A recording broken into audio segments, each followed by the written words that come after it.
Amis de l'électronique insolite, bonsoir. Alors ce soir, j'ai décidé de faire une petite vidéo pour vous parler d'un truc qui n'est pas forcément très connu et qui a causé des catastrophes et qui en causera peut-être encore. Je vais parler du phénomène des moustaches d'étain, en anglais teen whisker, ou même metal whisker, parce qu'il n'y a pas forcément que l'étain qui fait ça. Alors, ça fait quoi les moustaches d'étain? Ça peut faire des tas de bêtises. Généralement, ça fait surtout des courts-circuits.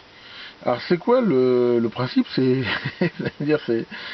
quoi le système de ces moustaches? Dans certains cas, sur certains métaux, il peut se produire, comme on le voit ici là, sur cette photo-là, ils appellent ça des moustaches, en fait, c'est des petites excroissances très très fines qui peuvent pousser et jusqu'à des longueurs qui peuvent être relativement importantes et éventuellement faire des courts-circuits. On voit ça ici sur cette photo, hein, là on voit, c'est vraiment, on va dire c'est un cas d'école, mais on voit sur ces broches à râper là toutes ces petites moustaches et qui finissent par se toucher et faire des courts-circuits. Là vous avez une vue agrandie, hein, on voit que c'est vraiment très très fin, et d'ailleurs on s'en rend bien compte sur cette petite photo qui compare une moustache d'étain avec un cheveu. On voit que c'est extrêmement fin. Mais ça a beau être extrêmement fin, c'est quand même un métal conducteur et pour des signaux très faibles, ça peut faire des courts-circuits. C'est quelque chose qui a commencé à apparaître dans les années 40, hein, dans ces eaux-là, quand on a commencé à faire des connecteurs, des choses comme ça, et ils se sont aperçus que, avec le temps, parce que c'est quand même très très long à venir ce truc-là, et ils avaient des pannes complètement inexplicables, des trucs qui marchaient bien, puis subitement ça partait en couille, il y a eu des pacemakers qui ont arrêté de marcher, des choses comme ça. Et ils ont finalement trouvé ça. Alors au début ça n'a pas été très très simple de trouver la cause exacte de ça, sachant que après moult recherches, c'est un phénomène qui est relativement bien compris. Et d'ailleurs je vous mets deux liens ici si vous voulez approfondir le sujet. Celui-ci qui a un avantage qui est en français et qui est très complet sur le sujet.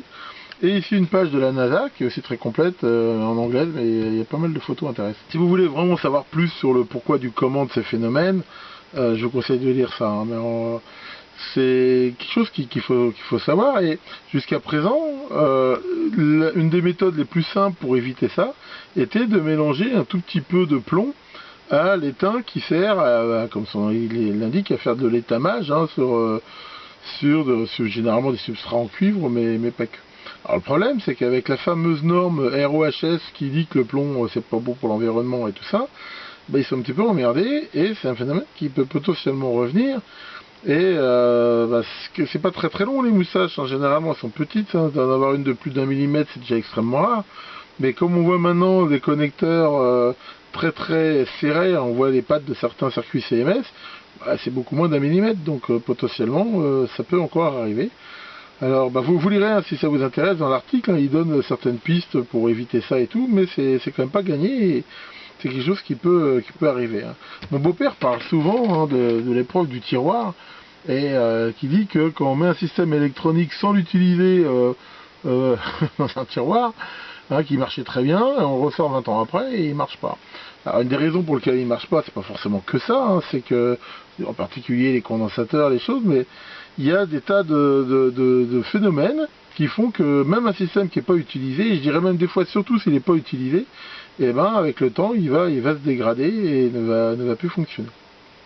Et donc une des causes possibles c'est ça. Alors, une des façons de l'éviter, hein, j'avais lu il y a déjà quelques temps un truc là-dessus, par exemple sur des très vieux transistors, c'est des choses qui peuvent arriver sur des AF quelque chose là, ou des OC71 ou des machins comme ça, chose qui peut arriver. Une des astuces, c'est de donner une petite impulsion de courant, parce que c'est très fin, hein, on voit bien que ce truc-là, ça ne tiendra pas une impulsion d'1 ampère.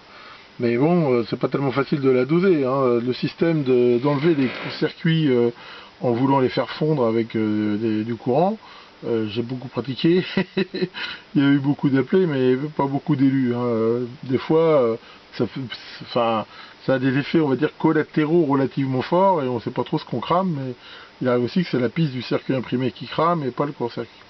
Enfin bon, ça déborde un peu du cadre ici, donc voilà, c'était juste pour vous parler de ce petit truc, hein, qui est un phénomène assez rigolo.